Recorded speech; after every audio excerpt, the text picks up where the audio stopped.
জ্বালানি তেলের সংকট, গভীর সমুদ্রে নামতে পারছেন না জেলেরা। এই মুহূর্তে আমি অবস্থান করছি আলিপুর মহিপুর মৎস্য বন্দর। আপনাদেরকে জানিয়ে রাখতে চাই যে সকাল থেকেই কুয়াকাটায় মুষলধারে বৃষ্টি হচ্ছে। এই মুহূর্তে মেঘলাচ্ছন্ন আকাশ রয়েছে।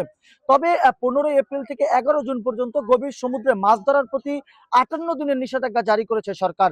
সেই প্রেক্ষাপট অনুযায়ী হাতে কয়েকদিন সময় নিয়েও গভীর সমুদ্রে তাদের জীবনের ঝুঁকি নিয়ে ছুটে চলছেন আলিপুর মহিপুর মৎস্য বন্দরের জেলেরা। আমি দেখানোর চেষ্টা করছি যে আমি এখানে আসার পরে জেলেদের সাথে কথা বলেছি। জেলেরা বলেছে যে এক একটি মহাজনের 8 থেকে 10টা বোট রয়েছে, সেখানে একেবারে তাদের তেল সংকট নিয়ে একটি বোট গভীর সমুদ্রে পাঠানোর চেষ্টা চলছে। তবে এই মুহূর্তে দেখছেন যে জেলেরা তাদের মধ্যে একটি উৎসব রয়েছে, কারণ তারা গভীর সমুদ্রে যাবেন, মৎস্য শিকার করবেন। তবে কিছুদিন আগে এই জেলেরাই কিন্তু ঝুঁকি নিয়ে গভীর সমুদ্রে মৎস্য শিকার করতে গিয়েছিলেন। সেই ঝুঁকিটা হলো তাদের যে কাঙ্ক্ষিত তেল প্রয়োজন, সেই তেলটি তারা পাচ্ছেন না বলে এমনটা আমাদেরকে বলেছিলেন। আমরা প্রতিবেদনও তৈরি করেছিলাম এবং এই দুঃখ দেখার পর কিন্তু কলাপাড়া উপজেলা প্রশাসনের পক্ষ থেকে কিন্তু আলিপুর মহিপুর মৎস্য বন্দরের সামরিক সীমার জন্য কিছু তেল বরাদ্দ দিলেও, তবে সেই তেল দিয়ে তারা কিছুটা লোকসান কাটিয়ে ওঠার চেষ্টা করতে পারলো, তবে কাঙ্ক্ষিত লোকসান কাটিয়ে উঠতে পারেননি বলে তারা আমাদেরকে বলেছেন।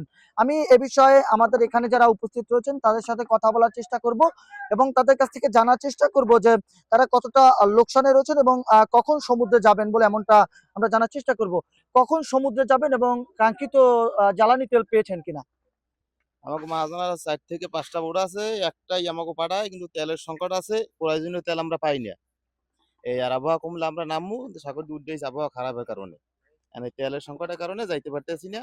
হ্যাঁ, প্রিয় দর্শক, যেমনটা শুনেছেন তার মুখ থেকে, অর্থাৎ সর্বপ্রথম কিন্তু এই জেলেদের সব থেকে দুর্ভোগের একটি দিন চলে আসছে। কারণ বিষয়টা হলো এক প্রকার মাত্র 5 থেকে 6 দিন পর তাদের গভীর সমুদ্রে মৎস্য শিকারের নিষেধাজ্ঞা থাকবে।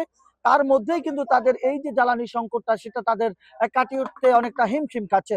এ বিষয়ে আমি মহাজনদের সাথে কথা বলেছি, তারা আমাদেরকে জানিয়েছে যে গভীর সমুদ্রে তাদের বোটগুলো পাঠাতে যে খরচ হয়, সেটি এখন এই মুহূর্তে উঠানোটাই সব থেকে বড় সমস্যার সম্মুখীন হচ্ছেন। আমি এদিকে একটু দেখানোর চেষ্টা করছি যে গভীর সমুদ্রে এই মুহূর্তে উত্তাল থাকার কারণে জেলেরা কিন্তু গভীর সমুদ্র থেকে উঠে আসছেন এবং তারা কিন্তু এই বলতে পারেন যে তাদের যে যতটুকু মাছ পেয়েছে, যেটুকু মাছ পেয়েছে সেগুলো নিয়েই কিন্তু তারা গভীর সমুদ্রে ছুটে চলছেন।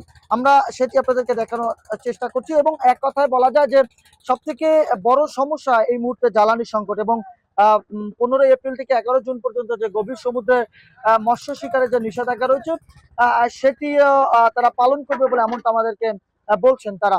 তো সর্বশেষ আপনাদেরকে জানিয়ে রাখতে চাই যে পটুয়াখালীর কলাপাড়া উপজেলার যে আলিপুর মহিপুর মৎস্য বন্দর রয়েছে, সেই মৎস্য বন্দরে জেলেরা কিন্তু গভীর সমুদ্রে ছুটে যাবেন। তবে জ্বালানির সংকট নিয়ে, জীবনের ঝুঁকি নিয়ে তারা গভীর সমুদ্রে যাবেন এবং 15 এপ্রিল থেকে 11 জুন পর্যন্ত গভীর সমুদ্রে মৎস্য শিকার বন্ধ থাকবেন বলে এমনটা সরকার থেকে আমাদের ইতিমধ্যেই নোটিশ দিয়েছে বলে এবং বিভিন্ন মৎস্য কেন্দ্রগুলোতে তারা মাইকিং করছে।